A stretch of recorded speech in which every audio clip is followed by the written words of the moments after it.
আজ সকালটা হয়েছে আমার অনেক ভোরবেলা উঠে সমস্ত কাজকর্ম সেরেছি, বাইরে বেরিয়েছিলাম। কেননা আজকে আমাদের সার্ভে শুরু হলো, আর সার্ভেটা করেও এসেছি, কিন্তু নেটওয়ার্কের বড় প্রবলেম। তার জন্য ফোনে কোনো কাজ করতে পারছি না, ফোনে বড্ড ডিস্টার্ব করছে, তো কারোরই হচ্ছে না। তা আমাদের বাড়িতে সবাই চলে এসছে, সবাই আসেনি, এই কয়েকজনা এসছে। এই সব নিয়ে আলোচনা করছি আমরা। আলোচনার থেকেও আমাদের একটু গল্পটা একটু বেশি হচ্ছে।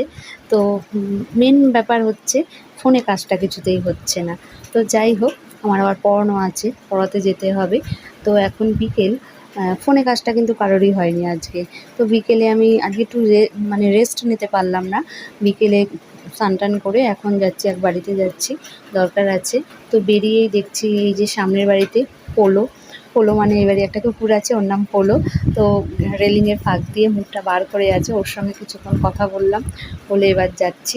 আর এই জায়গাটা বড্ড নিঝুম হয়ে আছে এখন, কিন্তু খুব আরাম জায়গাটা, মানে শান্তি, ঠান্ডা লাগে। বড় বড় গাছপালা আছে তো, আর কয়েকশো বছরকার গাছপালা এগুলো। তো সকাল থেকে এখানে ভরপুর লোক থাকে, কিন্তু সন্ধে হয়ে গেলে কেমন নিঝুম হয়ে যায়, আর ভয়ও লাগে। মন্দিরের কাছেই এই রাস্তাটা, মন্দির ছাড়িয়ে চলেও এলাম। বাড়িতে তাড়াতাড়ি যেতে হবে, কেননা সন্ধ্যাবেলা থেকে আবার পড়ানো আছে, তো বেশিক্ষণ থাকলে আর হবে না। আর প্রচণ্ড গরম লাগছে, গা ধুয়ে এলাম, কে বলবে। তো সন্ধ্যেবেলায় আসতে না আসতেই দেখি প্রচণ্ড বিদ্যুৎ চমকাচ্ছে আর মেঘ ডাকছে।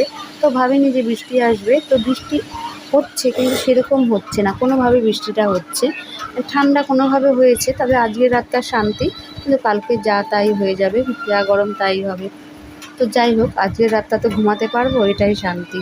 তাহলে ভিডিওটা আজকে এইটুকুই থাকলো। আর ভালো লেগে থাকলে কিন্তু অবশ্যই লাইক, কমেন্ট আর শেয়ার করে দেবে।